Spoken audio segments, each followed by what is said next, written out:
Ginpaidalom sa Armed Forces of the Philippines o kuna AFP ang ilatanan nga unit sa National Capital Region sa red alert status kasunod sang protesta sa EDSA nga ginorganisar sang Iglesia ni Cristo kagintambungan sang linibo ka mga tawo.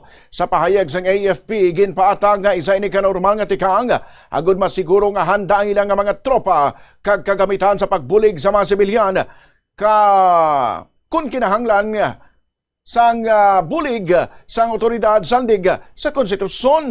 Padayon man nga nagkakoordinar ang AFP sa Philippine National Police kag sa iban pa nga mga ahensya sang gobyerno agud mapabili ng kalinong, seguridad kag padayon nga paghatag sa mga nagkakaigo nga serbisyo sa publiko. Ang protesta nga ginpangunahan sa mga miyembro sang Iglesia ni Cristo ginihiwat sa People Power Monument matapos ginanunsyo sang Office of the Ombudsman nga magapasakay ni isang non-bailable nga kaso nga plunder bato kay Senador Dante Marcoleta sa Sandigan Bayan.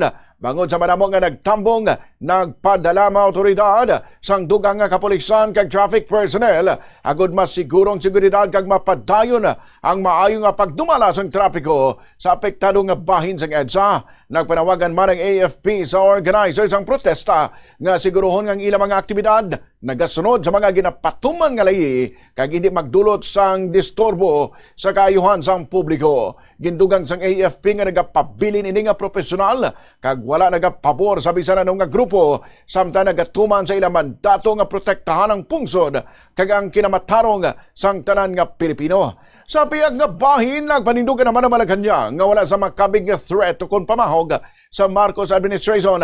Apisar sining rally. Sunod kay Palace Press Officer Attorney Claire Castro, nakahibalo ang presidente nga para sa mga tao ang ginahimo. Kung may interest man ang pila ka mga grupo sunod kay Castro, dapat nga hindi ini magbalabag sa pagpatuman sa layi. Wala pong nakikitang threat dahil alam naman po ng Pangulo na ang kanyang ginagawa ay para sa taong bayan. So kung meron lang po siguro mga ibang interes o interes ng ibang grupo, interes ng ilang tao, hindi po siya dapat na maging hadlang sa pagpapatupad ng Pangulo at ng administrasyon ito ng batas.